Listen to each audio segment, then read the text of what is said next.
tambahan dari Bu Desti? Tidak, cukup. Berikutnya, banyak sekali nih pertanyaannya. Masih lama soalnya waktunya. Silakan. Cepetan. Saya ngomongnya kecepatan ya, Pak. Kurang banyak slide-nya. Kurang banyak slide. Jadi yang berikutnya, tadi di slide-nya Dr. Arif juga ada paparan tentang kelas 1B, 1C itu apa? Mungkin terkait dengan klasifikasi berdasarkan apa? Ini mohon penjelasan. Kemudian terus ada, apakah ada lokasi khusus ini untuk menyuntikkan Fondaparinux di dalam tubuh ya maksudnya? Ya. Oke. Saya boleh share slide nggak? Mungkin lebih baik saya sharing slide saja. Nah, bisa lihat nggak? Ya sudah. Mungkin kurang besar. Nah, ini bisa terlihat ya. Jadi tadi ada 1, ada 2, ada A, B, C itu apa? Jadi kami dokter jantung atau dokter pada umumnya memberikan rekomendasi itu tidak hanya kata saya, begitu bukan?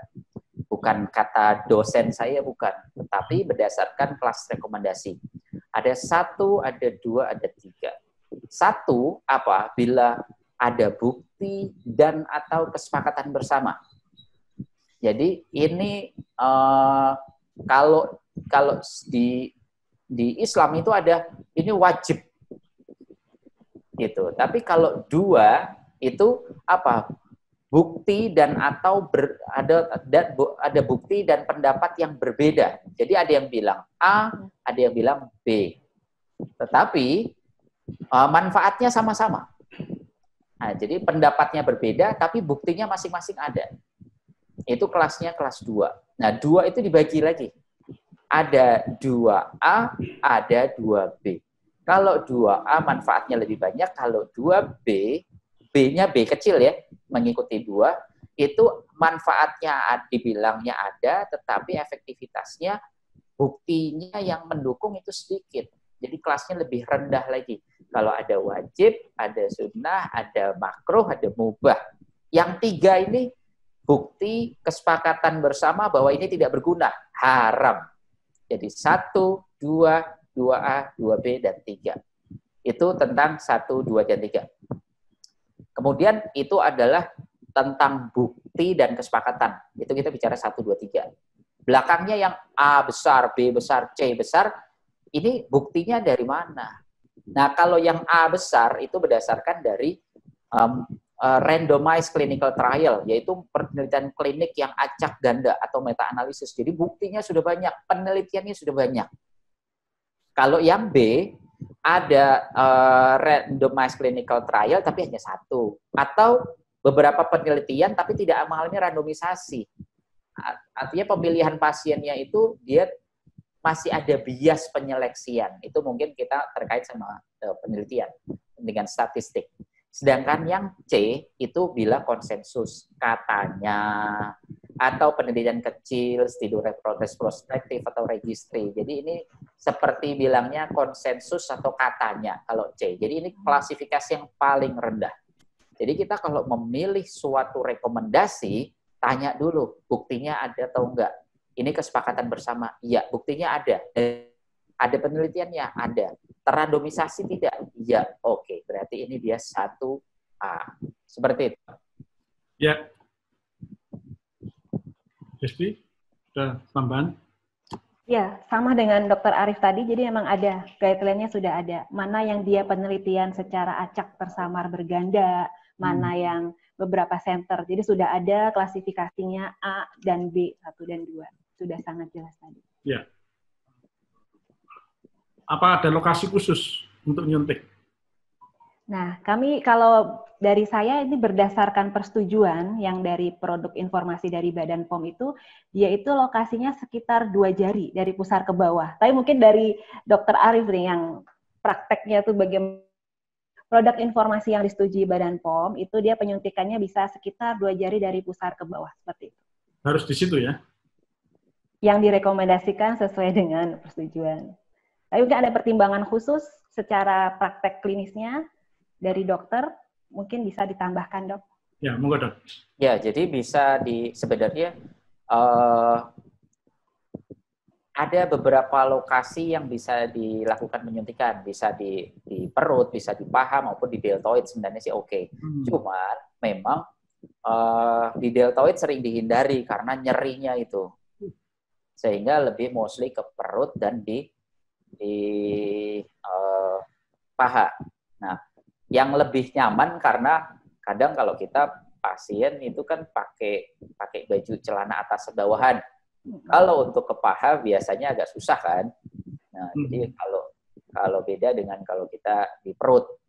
Dan yang sering ini saya amati itu jangan diuyel-uyel apa ya bahasa diusek-usek.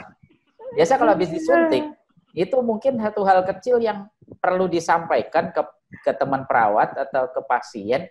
Kalau habis disuntik tangannya jangan iseng nguil-nguil. Karena kalau dioyel-oyel, dikuil-kuil itu biasanya malah jadinya lebam biru.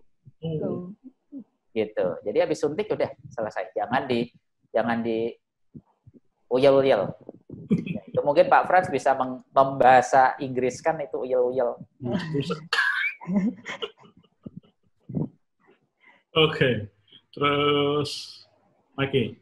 Pasien SKA itu kalau sudah mulai sembuh dan mulai jarang mau minum obat terus, gitu ya.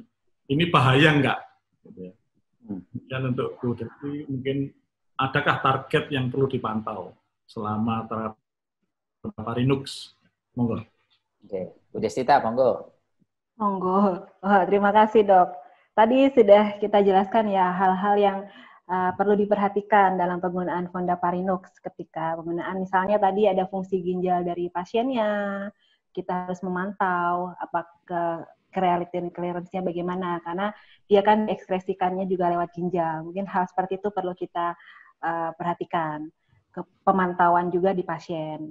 Kemudian juga perdarahan yang mungkin terjadi dari pasien tersebut, kita perlu mengetahui di pasien tersebut, kita perlu mendekati pasien, mengetahui, menanyakan bagaimana yang dirasakan pasien untuk mengetahui apakah fungsi pendarahannya.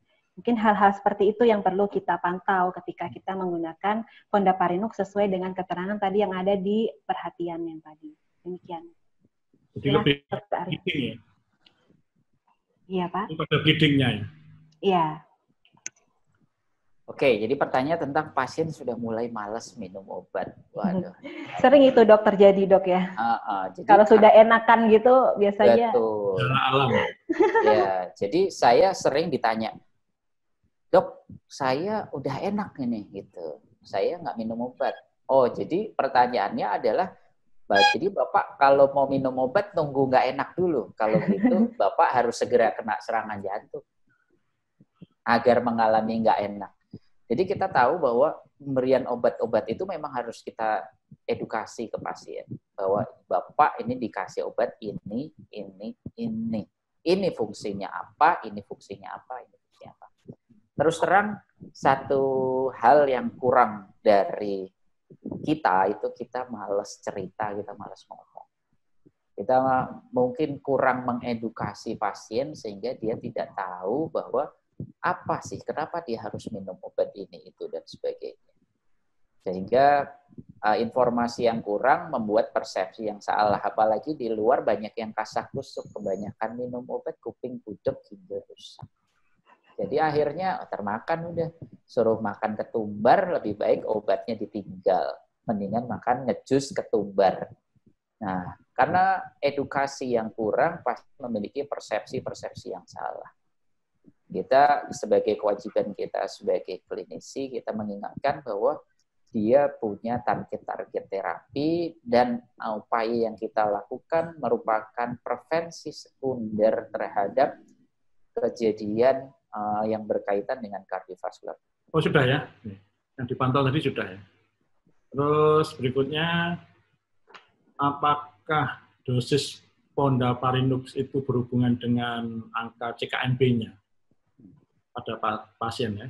Kemudian apakah Fondaparinux ini juga efektif pada pasien stroke iskemik? Berapa dosis yang perlu direkomendasikan dan berapa lama terapinya untuk stroke iskemik?